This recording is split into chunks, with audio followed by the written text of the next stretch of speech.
So, have you ever played a war game? Maybe on a computer or at a table with friends.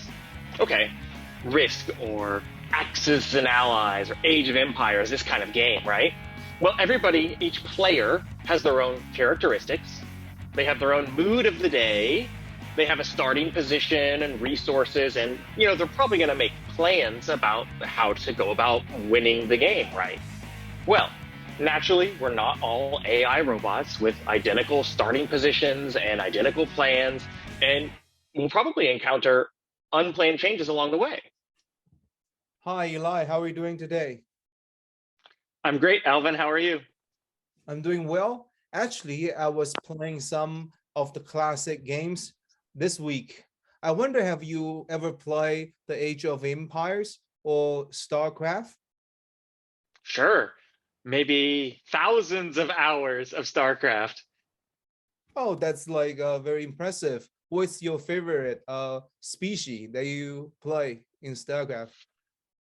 That's a tough question. In StarCraft 1, I was definitely Zerg. I love to Zerg rush.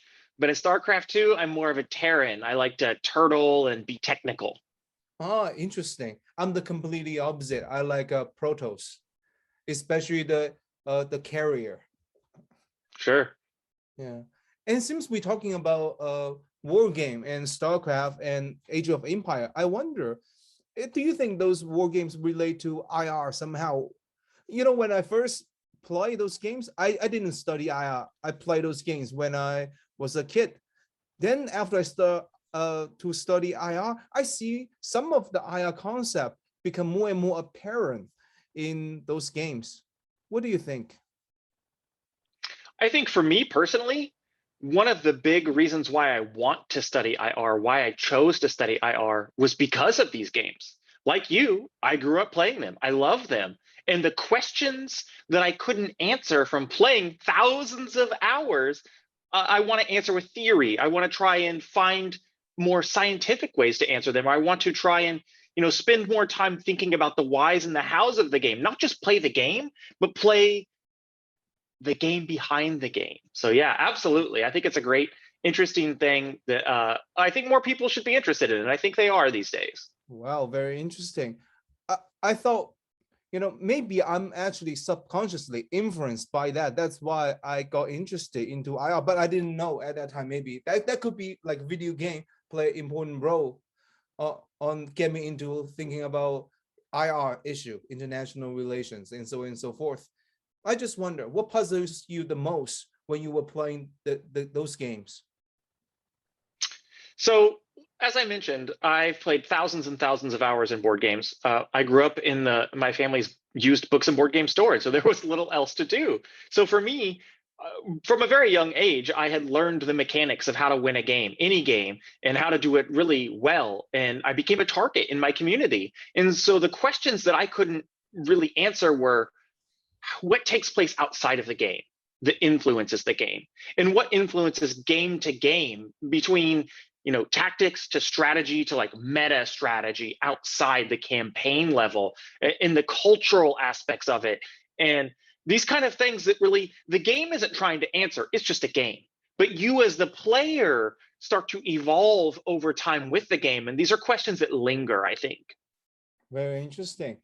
And since you mentioned about a war game, what constitute a war game? I mean, not only video games, right? We also have board games.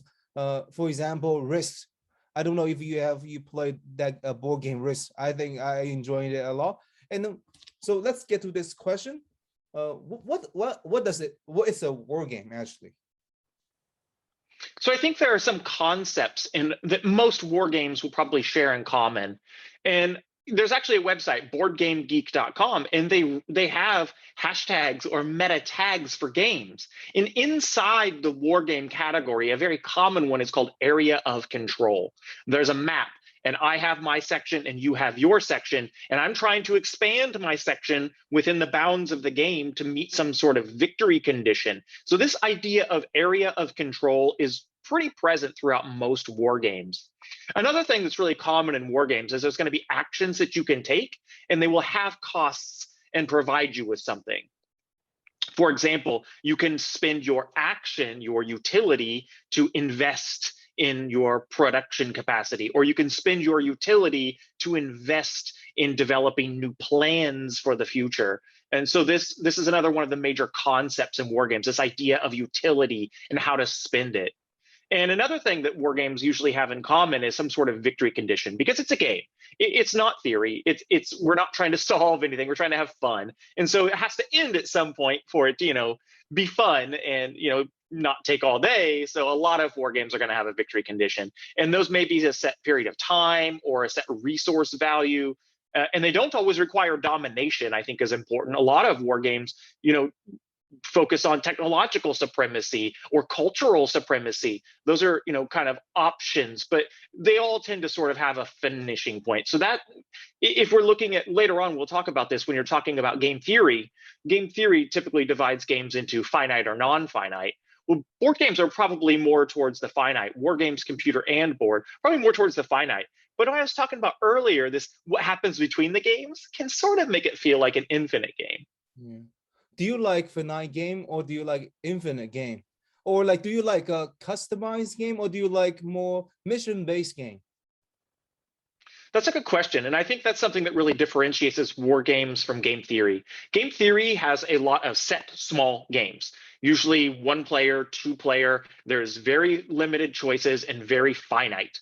I don't really think there's a difference between finite and infinite games, because it's kind of like life. When have I achieved the highlight of my career? When have I achieved the best moment of my life? It's never really a moment, it's a spectrum. So for me, one individual game is just one data point within an infinite series of strategy games for me. I personally like turn-based games. That's one of the main types of games, is turn-based or real-time. So perhaps you've heard of StarCraft. StarCraft is a real-time game. If you're really good at clicking fast, you'll love those. If you're not good at clicking fast like me, you'll probably prefer turn-based. Civilization is a turn-based computer game, and it's infinite. You can theoretically play forever. And so you could have what some might call, and you and I have talked about in the past, this the stable hegemony situation. You don't have to win. You can just play for the enjoyment. Interesting. So you mentioned about turn-based game. Basically, turn-based game, we can take our time to think about it, right? Before like other player play, you can actually think through all this little detail. What's the next move? I am actually very slow also. That's why when I play StarCraft, I experimented this week with StarCraft, and yeah, I actually suck at it. To be honest, I play against AI, and I move so slow. It took me forever. But however, I use cheat codes. Highly recommend it. And actually, I didn't beat the AI. I just wanted to test the hegemonic stability theory you mentioned about. Basically, I use Protest, and everyone knows that Protest is really good at the carrier, the airplane carrier. And I built many of them. I use cheat codes. I built really fast. Well, what I did was I just demilitarize all these players, the AI's military base, but I just keep patrolling at the row in between. I don't let the other AI to kill the other players. I just like maintain the order. But to be honest, it's very costly. If I didn't use cheat code, I don't think I could manage. So I think this is related to hegemonic stability theory, that to maintain a hegemonic position, it's very costly. So that makes me have a question for you, Alvin. Do you prefer war games where it's a free-for-all or where it's teams? Do you prefer the ability to have alliances with treachery, or do you prefer where no alliances and every person is an individual? Oh, that's a very good question. It depends on my mood. When I'm more, let me think. I think free for all, the game reflects more the anarchy, right? There's no higher power. Whereas when we play with a team, although there's an anarchy, but there's a group dynamic. It's a very hard to answer. So I like both. How about you? I agree. I think what's also interesting is whether or not the game has full information or limited information. A game like Risk has almost complete information. You know their capabilities, the other player's capabilities. But other games like Axis and Allies or I'm having trouble thinking of one off the top of my head. Twilight Imperium. That's another board game. Players have cards that are secret, and they can choose when to play them. So this is is there complete information or not? So that's another different differentiation or category of game. Which one do you think you like more? Where you have all the information like chess, or where there's private information? Very good question. And it's also very challenging. It also depends. I think when I tire, I prefer to have perfect information. But I think that when we have imperfect information, it's much more exciting. I actually, again, right, this week, I'm experimenting with StarCraft. I before I used the cheat code to reveal the map, it was actually very exciting. I didn't know my opponents, what they have. I actually played the free-for-all mode. And it was very exciting, and they keep sending enemy to attack me. I don't know how much they have, but once I reveal the map, I have a perfect information. That's also very interesting. It's like a God's view of things. But then sometimes it gets boring. It depends. How about you? Yeah. Yeah, I really love incomplete information because for me, I think these are games we're talking about. And games are supposed to be fun. For me, the fun is not winning. For me, the fun is building a better machine, a better plan, and enacting it. And if there's perfect information, it's not as challenging. So there's not as much fun coming out of it. That's also why I like unequal games. There's a type of game where one person starts out as the dominant player and the other players aren't necessarily in an alliance against them. However, they could choose to be. So this type of game that starts out with one person as the dominant player, but theoretically is the one that everyone else is kind of hedging against, it's a very difficult, challenging position to be in. So it's very fun to win from that difficult position. Do you think StarCraft reflects a bit this unequal game? Like, do you think there are differences between in terms of capability among Zerg, Protoss, and Terrans in StarCraft? I do. I think they definitely each have their sort of specialty, right?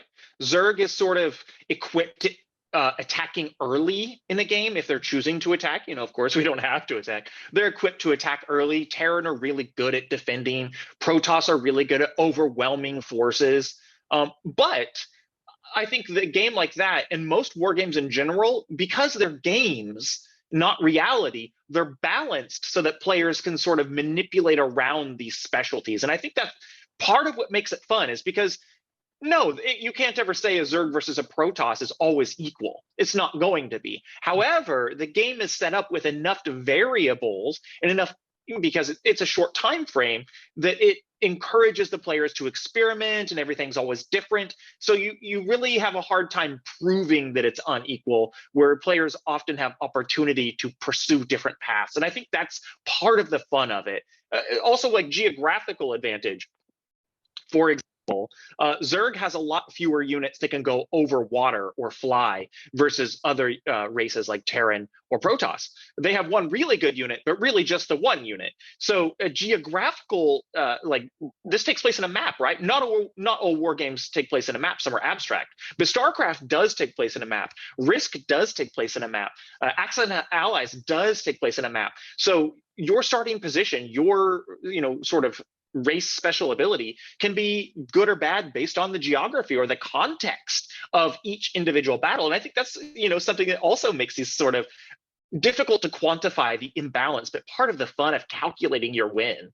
Do you think this game reflects more of offensive realism? Like you need to attack. That's the impression that I get by revisiting StarCraft. I feel that even I don't want to attack, I just want defense. Then my opponents, the AI, right, the computers, constantly attacking me. They always right. So I think it really depends on the game. StarCraft, I think, is a very good example of a game that is sort of built around offensive realism. StarCraft has basically three major kind of ways that the game will end in most StarCraft games. One is what's called the rush. One player chooses to offensively attack as soon as possible, sometimes almost immediately. It's kind of funny because if it fails spectacularly. Another one is called a timing attack or a push, a surprise attack. And then the third one is somewhere where both sides have developed completely and it's a clash of great powers. Virtually all StarCraft games end in one of those three ways because that's the way that game was built. So I think each war game can kind of mirror however the designer intended it to. Some of them don't look like realism at all. Some of them look a lot like liberalism, and some look a lot like constructivism. So I think that's one of the fun things about games is we can really represent these different ideas. And it doesn't necessarily prove or disprove theories so much as it shows that theories are possible and choice is possible. Interesting. You mentioned about some games reflect liberalism and constructivism. What do you mean? Which games? I'm just curious. So a really good example is Civilization, the computer game. We talked about this a little bit earlier, but it has more than one victory condition, and the game doesn't even have to end. You can play forever if you want. But one of the victory conditions is a culture victory by converting everyone else to your culture peacefully. Another one is a diplomatic victory by creating a world government and having, all of your policies enacted by democracy. Those don't require realism in any way whatsoever. Perhaps defensive realism, but more liberalism and constructivism. That's just one example. There are several games that have tried to, they're war games in a sense, but they don't even have maps. They're like theoretical war games. I've seen ones that were based on the idea of a debate and where players had to score points from judges. That's theoretically a war game because you're trying to gain control of more of the votes. But it's not really, bombs and maps, right? So I think there's a lot of different ways we can look at war games outside of bombs and maps, though those do tend to be the most common. Why don't we talk about some concrete examples of war games? Which game would you like to talk about? How about have you ever played Civilization? Oh, I haven't, but tell me about it. Civilization is, it's very well known. It's been around for decades. It's not the first, but it is definitely maybe the most famous of the sort of grand strategy games. It's not just a strategy war game, it's a grand strategy game. There are many civilizations you can play as, and you start in the most ancient eras as one tribe and work your way all the way to the modern era unless someone wins. And the reason why I think civilization is such an interesting topic for this video, particularly for wargaming particularly, is because it has far more detail or perhaps levers of power, mechanisms than most other war games. For example, Risk, you don't really have that many choices in resources or units or actions. But in Civilization, you have civilian units, you have military units, you have all types of military units, but also you have technology you have to progress. You have to learn how to build a wheel, you have to learn how to build roads, you have to learn how to farm. So I think Civilization, clearly it doesn't offer anything like economic models that economists use for how the world works. However, as a war game, it's probably one of the most comprehensive, and I really like that about it. It sounds like Civilization, how the history is conceptualized there seems follows kind of a linear process. Am I right? That's the impression that I get from this game. It really does. Something that I think is one of the biggest problems with a game like Civilization, and even newer games like a game called Humankind, which just came out earlier this year, I think. The problem with these kind of games is it doesn't matter what I'm doing or what you're doing. The only interaction we really have is resource interaction, and it's only in a linear way, like you said. There's very little, co-development. There's very little interaction, me learning from you, unless it's like a trade or something. But in real life, we know that if you had gunpowder, I don't need to trade with you. I can learn from knowledge that's already existing. I'm going to want to get gunpowder as soon as possible. Most war games, you're right, are pretty linear. Are those games more like DIY, do it yourself, in terms of Yeah, I think that's making progress? Yeah, that's a really good way of looking at it. It's definitely, even though a lot of these games are multiplayer, it's really, I'm playing the game more than I'm playing the other players. There is an avenue for strategic communication, perhaps. What is a threat assessment or public announcements? Those do exist. Trust is an issue, but yeah, the interaction is more me with the game almost all of the time than it is me with the other players. In Civilization, is there knowledge transfer or technology transfer? For example, if you upgrade to a certain stage, can you transfer what you have to another player, or they have to do You it all? can. You can, but it's not complete. It's not whole. For example, say I have discovered the technology to build castles and you haven't. I can give you that one technology, but it doesn't necessarily mean you would move to the Middle Age from the Middle Ages to the Enlightenment. That's a whole different sort of set of calculations, and I can't give you those. Interesting. This is a kind of a similar in Age of Empire. You can update. It's kind of linear because, for example, Iron Age, Bronze Age, Castle Age, Dark Age. We have different ages, and it seems that this is the common theme, actually, that many video games, or I'm not sure about board games, but video games, they follow a linear progression.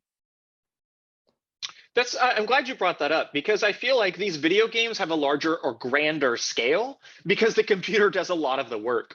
If you look at some of the most famous, most popular war board games in history, they've often been a lot simpler, like Risk, or one of the most famous, probably aside from Risk, but one of the more serious, more challenging, more in-depth games is called Axis and Allies, and it's based on World War II. And so you have the entire board, you have the whole world, the European campaign and the Asian campaign.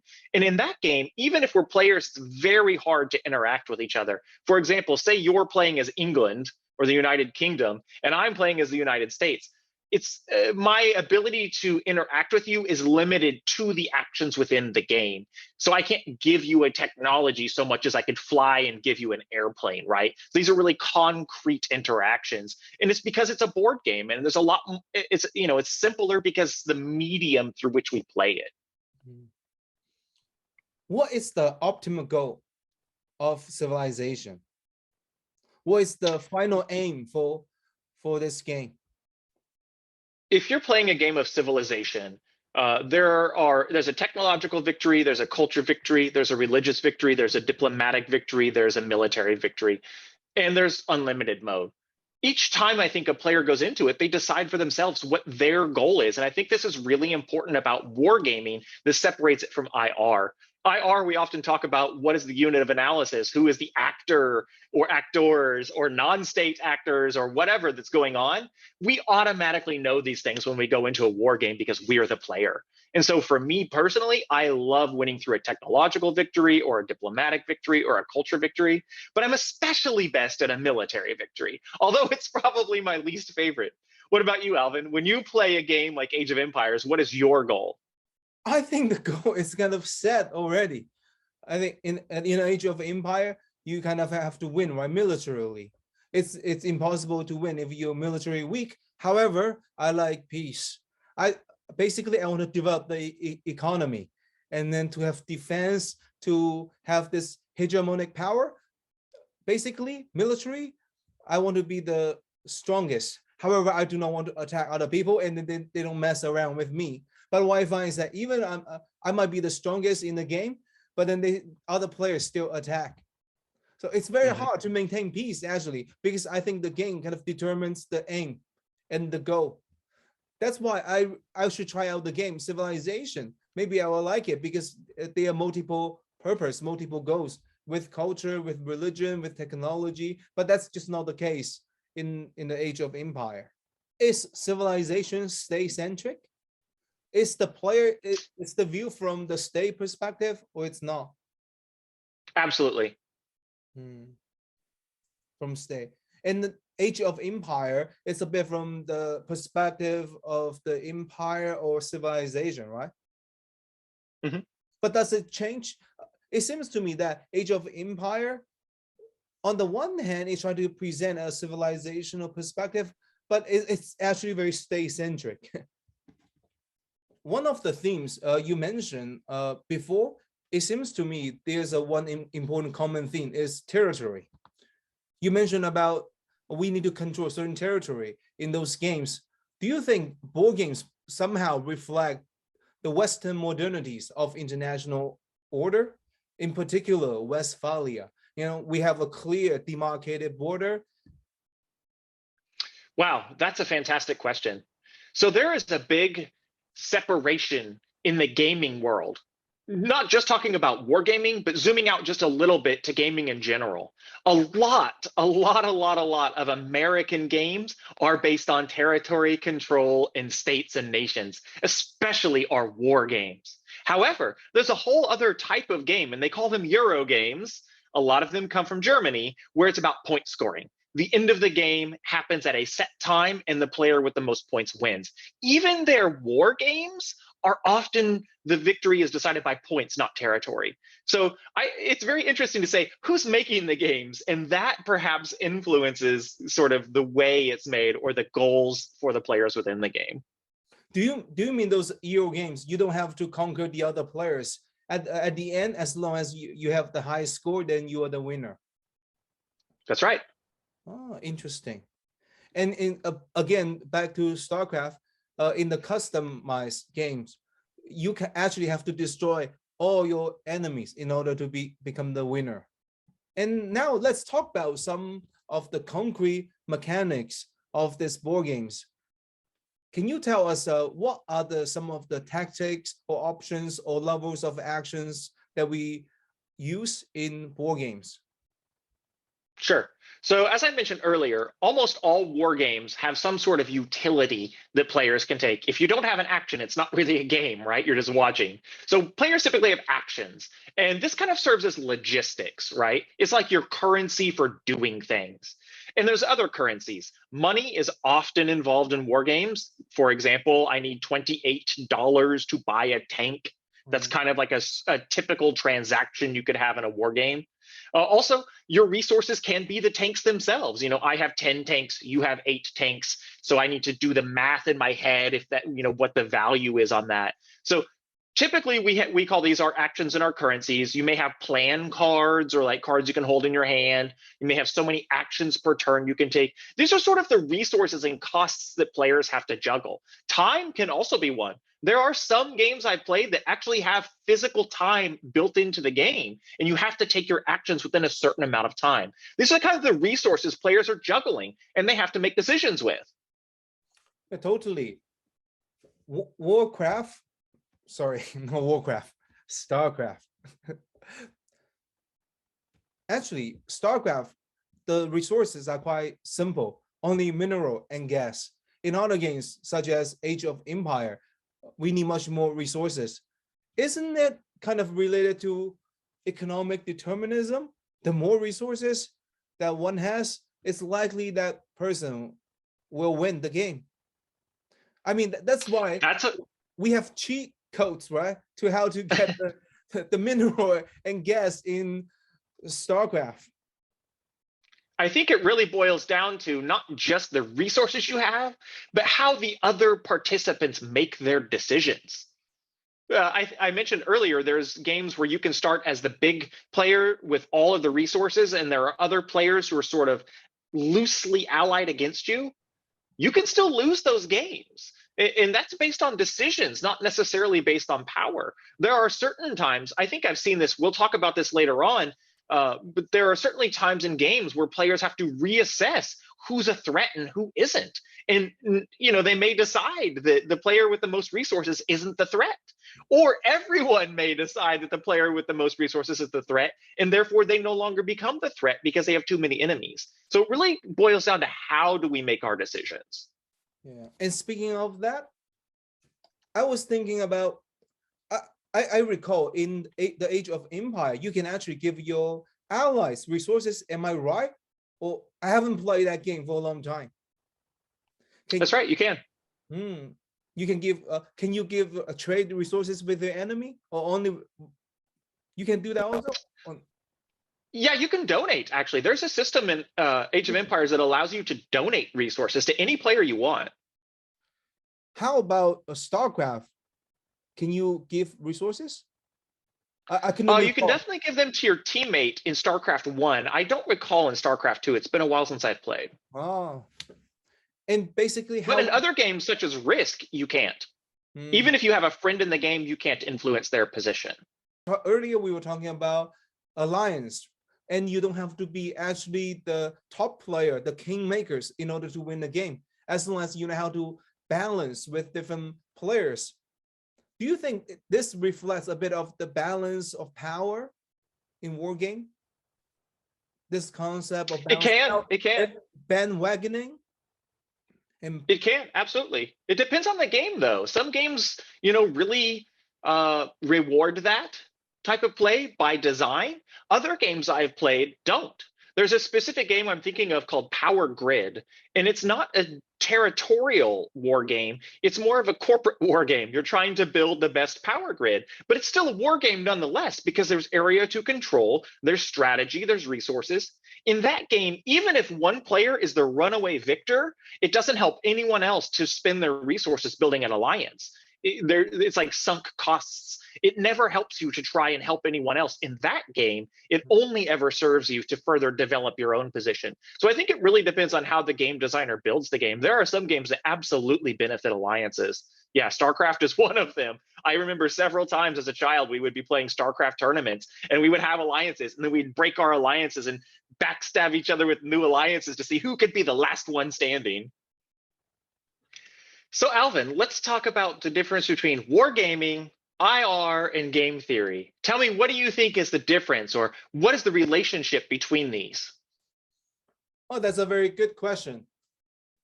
Let me start with, again, the video game StarCraft. In StarCraft, in IR, we use the very common concept called security dilemma. We can easily see that in StarCraft. For example, when the other player are building up their military, when they upgrade, when they build more units, you need to build more, and you see the competition. I don't see in StarCraft, at least, we don't see demilitarization. Basically, one player builds more, you build more, and then it's the spiral keeps growing. And in the video game, I don't know, do you know any video game that actually try to avoid the security dilemma? Meaning that you don't build military, we don't build military, and then we just, that kind of relate to the game, that if we have communication, maybe it's different. When we have multiple players, we say, oh, let's compete on the resources. We can make up the rules along the way. For example, if we are real people playing the StarCraft, we can say whoever gathered the most resource will win. We can actually make those new rules for the game. Rather than fine, we can actually say, oh, we don't make any military units, only those miners and those units to collect the mineral and gas. I know that there are some war games that have an option that you can turn on before the game begins that doesn't allow combat. I don't think that's what you're getting at. What I think you're getting at is the players having an option to win or cooperate or to achieve some sort of end point or victory sort of situation without choosing combat. I definitely remember sometime a long time ago playing games that were similar to war games in the way that it was sort of a resource struggle, but didn't really require combat so much as negotiation. Perhaps an interesting one that isn't necessarily a war game between the players, but is sort of like a war game nonetheless, is a game called Spirit Island. And the players are actually all cooperating. It's a cooperative war game, and we're playing against the game itself. It's a very interesting mechanic because it is a area of control game. It is a resource game.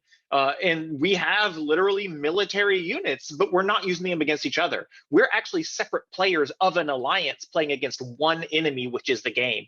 Maybe that's kind of what you're talking about.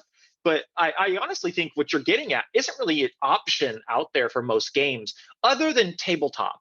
Now, if you're playing a tabletop game of Risk, you absolutely have that choice. We can say, I've got North America, you've got South America, our friend has, East Asia, and so we just all declare we win and we quit, right? You can do that in a board game because you set the rules, table rules or house rules. You can't really do that as much as a computer game unless it's programmed in.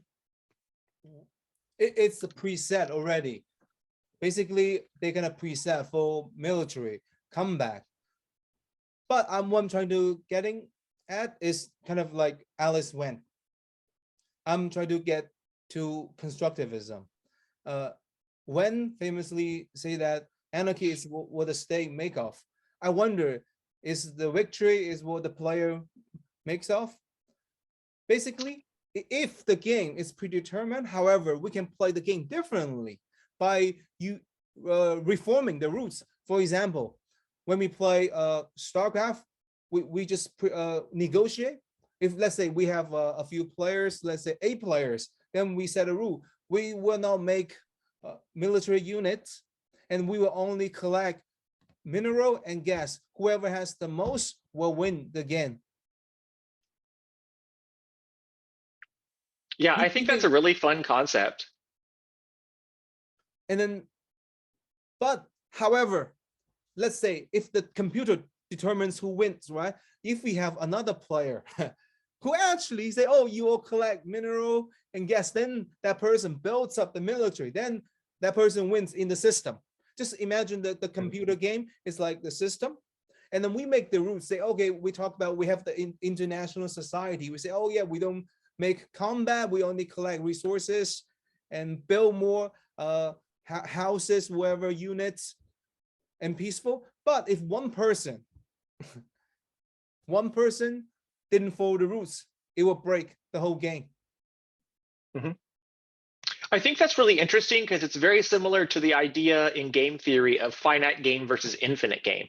If you have an infinite game, then you maybe don't have a reason to militarize at all if we all agree not to. But if it is a finite game, and even if we all agree not to militarize, right before the last minute of the game, right before it ends, doesn't it behoove me? Isn't it best for me to militarize before everyone else if it is a finite game? And I think what that's asking is, how do we determine what victory is? And a lot of in game theory, victory talks about, and a lot of game theory is on finite games, right? Some of the most common examples are finite game, the prisoner's dilemma or the stag hunt or a game of chicken. Those are all finite games. And what they're really getting you to do is decide what I think what they're kind of cheating at in a way is and this is something I actually don't like about game theory versus I like about gaming, is they're trying to say that focus and a metric is more important than discord, or more important than the chaos that is life. And what you're talking about is the chaos that is life, us deciding the rules of the game. Whereas in game theory, it's a finite game. This is how you win. The consensus is this is the end point, and we need the players to reach consensus. I think that's a really important topic that we often just overlook and brush aside when we're talking about game theory and how to determine if theories match reality. Because reality is not ever going to fit into the formula we make. And it also depends on whether you have perfect information or imperfect information. That's why I also see, for example, if the goal is to win the game, let's say in the Age of Empires or StarCraft, if the goal is to win, and then we don't know other players' intention, that's in the realist. That's one of the realist assumptions, which is that we don't know the state's intention, and then also we need to trust what they say. Let's say if we make a rule in the chat box, say, oh, we will not build our military units in the first 15 minutes. We only collect resource. But then since we have imperfect information, maybe someone's secretly building it already. Then we don't have the information unless we review the map. Once we review the map, everyone can see, maybe they will follow the routes more closely. But if we cannot see, when we have a completely blank, we don't know what are the players in the dark map. I think I experienced that. Some of the players already broke the predetermined routes.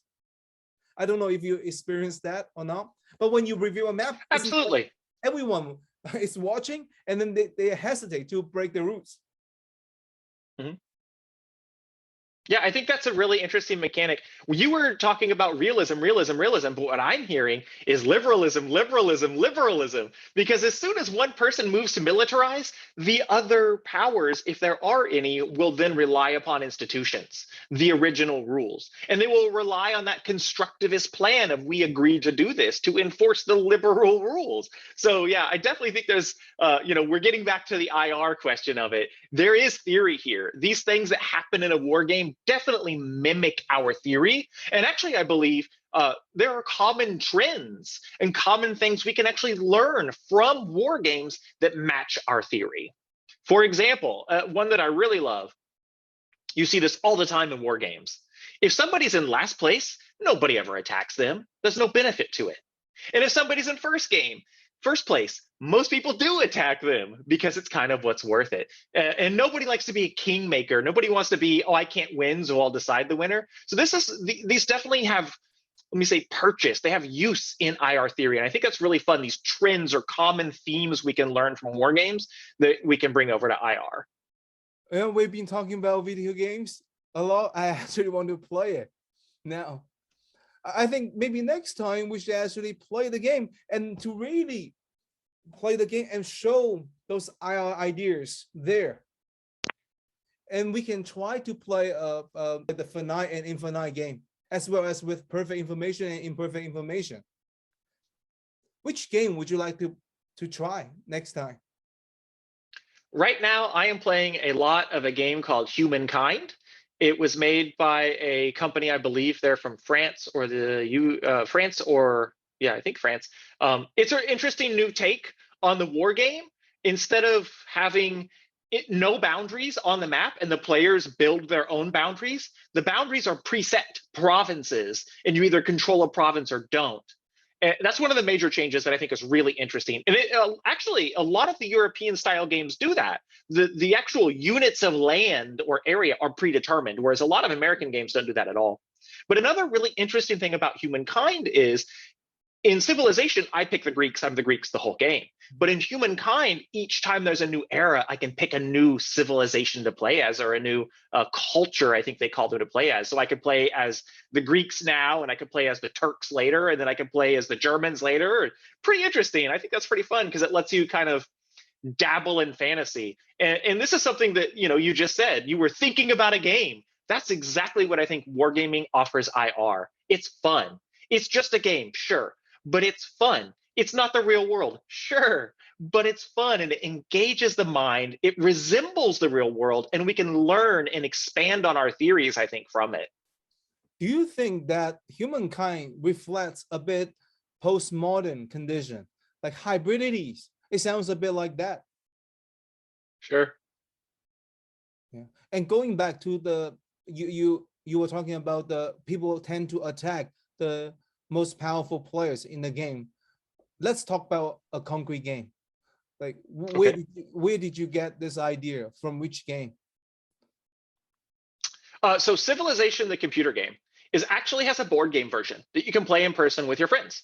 It's a lot simpler than the computer game, but it's a multiplayer war game that has very clear-cut rules, resembles the computer game. If you've played it, you can play the board game. Almost always, we play big, 5 players. Almost always one player will get some sort of tactical or resource advantage. And everybody will, they're the bad guy suddenly, right? And everyone else will sort of begin to hedge against them and bandwagon together. It's pretty interesting. And oftentimes there'll be a player in last place, and, we will try and coddle them to help strengthen our alliance against the player in first place. Isn't it a bit like, depends on the kind of visions you have of the world order, relating again to IR? You say that they kind of balance against the most powerful one. It's really based on the idea of balance of power. However, in the art of war, when you attack, it's a completely different strategy. You try to find the weakest spot and then you attack. Then you kind of attack the weakest spot of the strong. You don't directly confront the strong. And you might actually join the hegemon. So I wonder. Right. So yeah, go ahead. Well, I think that comes down to strategy versus theory. For example, Alexander the Great had that sort of same the kind of strategy where we just hit them head on, whereas Napoleon had a strategy as we pick off the little units as we go. So I think that was where we kind of separate strategy and tactics. We're talking about grand strategy as a theory. Now we're talking about strategy on the ground as a finite battle plan or a finite war versus tactics in an individual instance. So right now, I think we're just moving where we are in the spectrum. Can you explain a bit what are the differences between grand strategy and strategy? Yeah, so for a grand strategy, for me, I'm thinking about the infinite timeline. I'm thinking, how do I create a dynasty that lasts 10,000 years? For me, that's grand strategy. Whereas you have like war strategy. How do I win this war? And then you have battlefield tactics. How do I win this battle? So grand strategy is like the ultimate highest level here. And then you have the mid-level strategy, and then you have the low-level tactics. Isn't it Kenny Watts, the famous IR scholar, says that the distinctions between IR theory and foreign policy. IR theory is not foreign policy. Is it like kind of the strategy on the ground is not really the grand strategy as you play the video game? Sure. And this is not the argument we're trying to talk about today, but that is one of the reasons why I don't think IR is political science. We have been talking about many games, Eli, this evening. Do you think these games reflect the real IR, the real international relations, the real dynamics on the ground? Or at least resemble? Or what do these games, what kind of insights do we get from playing these games? I think this is a philosophy of science question. For me, before I ever read a book about IR or military strategy, I had played thousands and thousands of hours of war games. So from my perspective, I 100% believe there are things we can learn by playing games that the theorists have never thought of. And that's a philosophy of science question. What is the metaphysical reality of the people who ask the questions? Our IR scholars are siloed in white ivory towers way up down the hill from me at Georgetown or wherever, not picking on Georgetown. But they're elite and they're separated from society, and maybe they don't play war games. I don't even know how much the people making the decisions in our strategy departments of our governments do this either. I know they have them. I know the naval war colleges and other war colleges have them. My point is it allowing them to ask the right questions? I don't know. The trend in modern American political science with IR as a subset of it for the last 60 years, to me, appears that they just aren't asking the right questions, or that they haven't asked questions that have stemmed from wargaming. And I would like to help bring that to the modern dialogue, to the mainstream conversation. What about you, Alvin? Do you think we can learn anything from wargaming for IR? But definitely. First of all, I think it's a very good pedagogical tools to actually get people interested in the topics. I actually would like to recommend, if it's possible, we should play some statecraft simulation game with our students, maybe separated into different groups and compete, and just to simulate the environment. We can apply different ideas and theories into the game, see if it makes sense. For example, as we talk about offensive realism, defensive realism, liberalism, and constructivism, we can actually maybe assign different group subscribing to different ideas or theories and see what's the best outcome out of the game. And then we can have a different team compete against each other. I think that's a nice pedagogical tool. And second, I think this games can make those IR concepts more vivid. And we can actually remember when we actually play and do it ourselves, we can actually remember rather than read the text. It's quite boring sometimes. and when we play the game, everything, that's why this week I try to play different classic games and certainly say, oh, that's all IR. I've learned this in IR. I agree 100%. And when you play games with your students, send me the data because I want to know what happens. Yeah, and definitely we should definitely play simulation game, and then I think next time we should try to play this a game, and maybe we can record it. And with that, I think it's late now here, and thanks everyone for listening, and have a nice evening. Thanks, Eli, for sharing your experience